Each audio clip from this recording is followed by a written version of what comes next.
this same script is going to play out in 2022. That the voter is going to put in power these thugs again. It's going to be so sad. And then after 2 years, they'll start crying again. I am utterly tired of the quality of the voter and their role in proper patronage of our resources in this country. Look, when your father marries a second wife, you don't go blaming the second wife and then she kicks you out. You have to put that blame squarely on your father. Let us stop blaming the Chinese. We know the Chinese have one motive. Their interest is their country and their well-being. And by the way, they are not giving the expensive loans, billions of dollars to everybody. They are giving their money to countries that are branded poor, but rich in natural resources. Right. And they are taking those resources back to China without us knowing. All the Chinese projects that you're doing, even their manuals are in Chinese. That means we will never have access to SGR or Thika roads or anything. Our people will never work there because they are owned by them. So you're looking, when you see a Chinese project, that is their country in another country. Right. So that is not a give and take no, kind of not, scenario. that one is theirs for life. And by the way, they are giving expensive loans that the country cannot manage. It is deliberate. So if we know that, then why are we allowing them to do what they are doing? And the reason why America is retorting is not because America cares about us. It's because Chinese loans are hurting their interest in Africa also.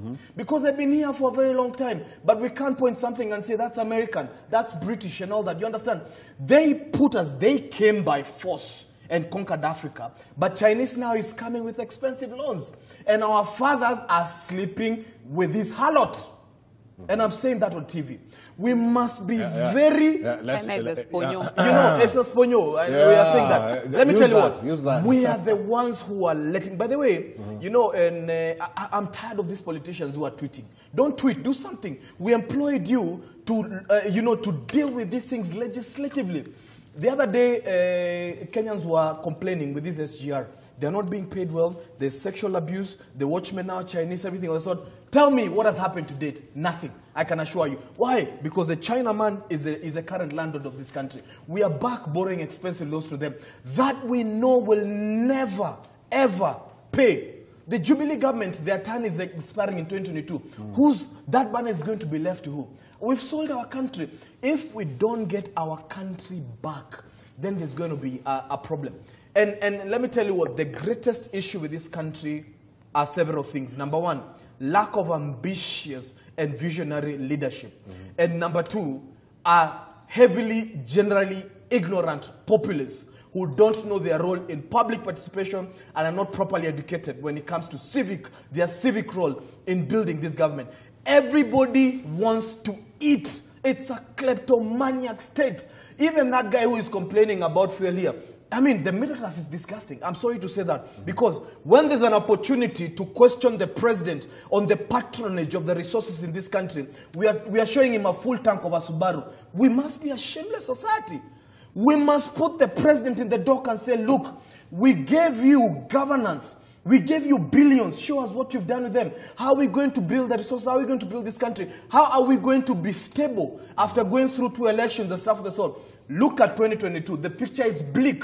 You almost think that this country is going to die. We are talking serious issue, bigger than 16% of VAT of fuel. Right. We must be serious, people. Let us stop this ignorance that is going to kill this country. When you think about your child who's 5 years now, think about them when they're 30 years. What's going to happen to them and their family? Will there even be a nation like Kenya when this country flares up when it's petty elections? Yet you see thousands